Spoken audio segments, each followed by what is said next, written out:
Oftentimes, the influence of Latin American culture on European and world culture is ignored. Yet one particular literary movement during the 1960s and 70s initiated the recognition of Latin American culture and success all over the world: the literary boom. This movement included a variety of well-renowned young novelists from varying countries, writing in correspondence to the rise and fall of the Cuban Revolution in 1959, which promised a new age. The political turmoil all over Latin America during this time formed the background for the authors and inspired radical ideas with which to write. Military authoritarian regimes ruling in Argentina, Brazil, Chile, Paraguay, Peru, and many other countries, as well as abuses by governments such as that of General Augusto Pinochet of Argentina, inspired dramatic literary work. These writers thereby challenged the established conventions of Latin American literature.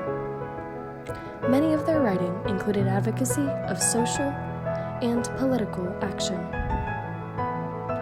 While the objects of study did not particularly change during this time, the experimental mode of perception in this writing did. One significant theme of the boom was magic realism. This can be described as realistic portrayals of ordinary events and characters with elements of fantasy and myth, creating a rich, mysterious world that is familiar yet also dreamlike. Some of the works in particular that included this theme were those of Gabriel Garcia Marquez' Cien Años de Soledad, or 100 Years of Solitude, and Alejo Carpentier's Viaje a la Semilla, or Journey to the Seed. In Carpentier's story, for example, the protagonist is set in Cuba in the 19th century. His story is told in reverse, from his death to his eventual return to the womb.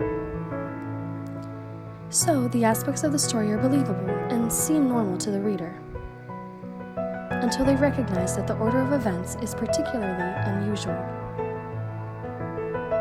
Julio Cortázar of Argentina also wrote a novel that is sometimes considered the first big novel of the boom called Rayuela, or Hopscotch, in which he invites the reader to alternate lines, as well as chapters in no particular order to create a sort of game for the audience. This is yet another example of experimentation of authors during this time. Another theme of the literary boom included independence. For example, Carlos Fuentes of Mexico wrote La Muerte de Artemio Cruz, which he highlighted the main characteristics of the Mexican Revolution as a corrupt, dying soldier, recalls events while on his deathbed through the development of the institutional Revolutionary Party. The novel explores the negative effects of power, as well as class domination.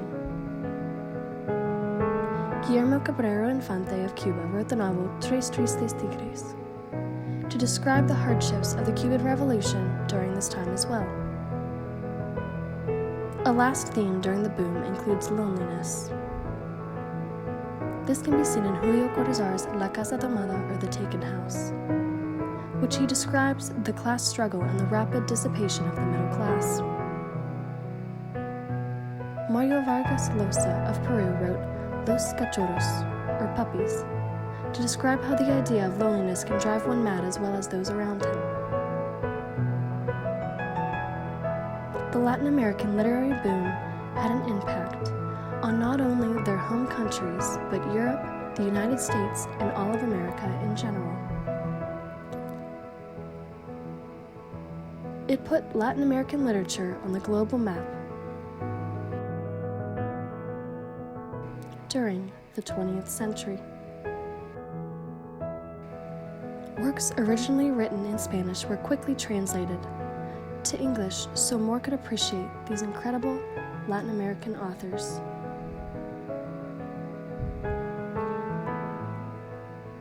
And these authors would change world literature forever.